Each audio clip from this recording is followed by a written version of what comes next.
A big hello to all my students. Thank you for staying tuned to One Stop All Poetry Solution. Welcome to the second part of Ozymandias by P.V. Shelley. In this part, I am going to talk about the literary devices and the style of writing that poet has used in the poem.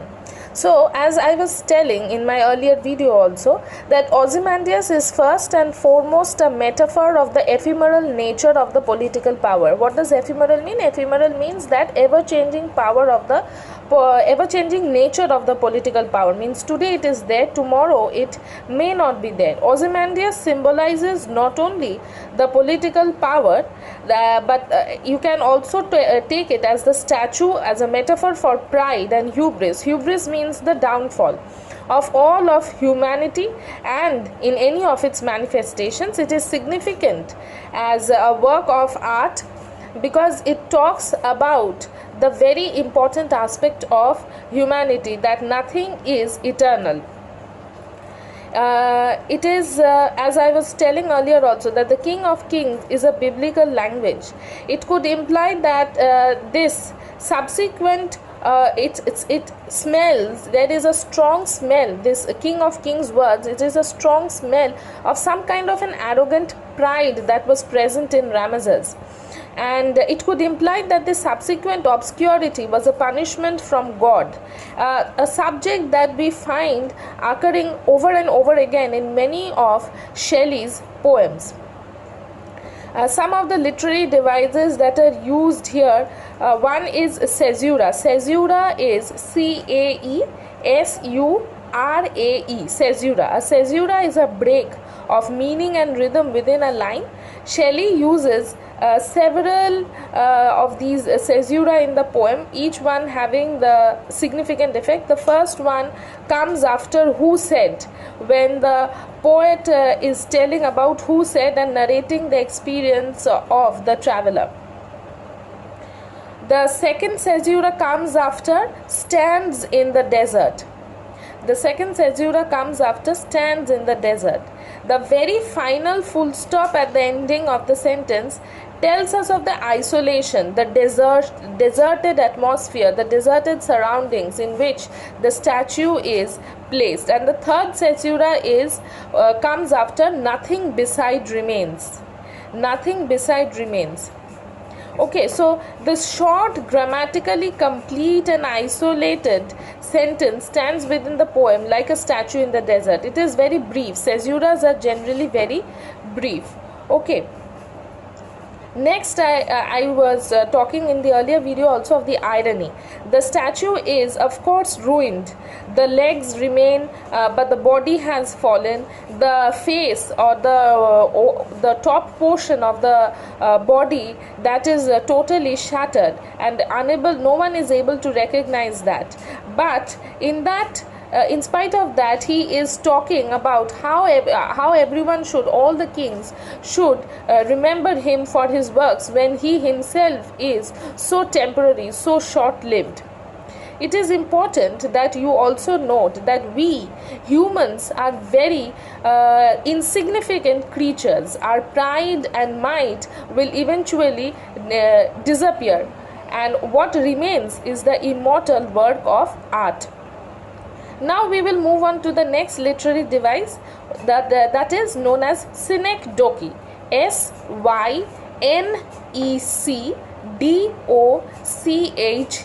Synecdoche. It is a figure of speech in which a part is made to represent the whole. Means a small part representing a bigger part. So which part is that? The hand that mocked them.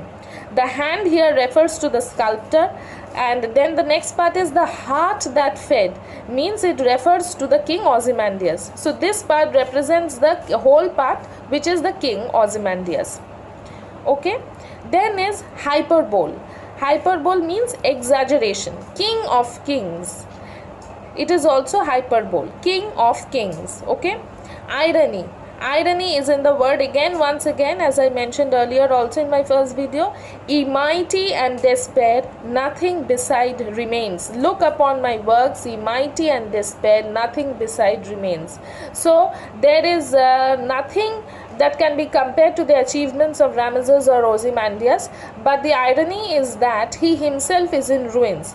So it is the contradictory to the situation that he thought that he would remain mortal and powerful, but that is not the case.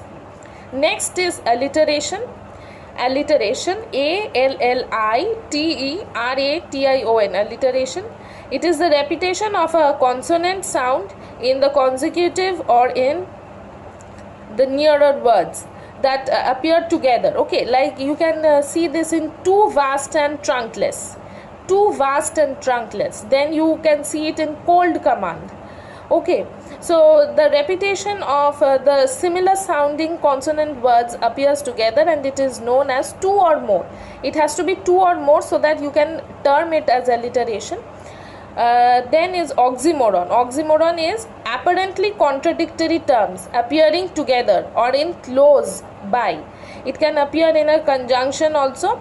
Oxymoron, you can write the definition: oxymoron. Oxymoron, apparently contradictory terms appearing in conjunction. The one that in the poem is of colossal wreck. Colossal is huge and wreck is something that is already in ruins. So if something is already in ruins, how can it be huge? So this is apparently an oxymoron. Okay, so I would like to now talk about apostrophe, the next poetic device that the poet uses here. An apostrophe, apostrophe. An apostrophe is a poetic device where the writer addresses an exclamation to a person or a thing that isn't present. An apostrophe is a poetic device where the writer addresses an exclamation or exclamation to a person or thing that isn't present there. So in Ozymandias, the apostrophe occurs in the inscription on the statue's pedestal. You can see, "Look on my works, ye mighty, and despair." So this part is an apostrophe. Next is assonance. assonance. Assonance. It is the repetition of a vowel sound in one or more words found close together. Repetition of the vowel sounds in one or more words found close together. It occurs in the phrase, you can note it down, "Half sunk a shattered visage lies." Okay, the short sounds in half, then sunk, again a, shattered a, visage a. So the repetition of the a sound throughout the poem, this is known as assonance. Another is the very important enjambment. You must have come across this earlier in your earlier poems also. Enjambment is the continuation of a sentence beyond a line break without an expected pause. Means at the end of the sentence you expect that it will be a full stop, but that effect or that sentence continues into the next line.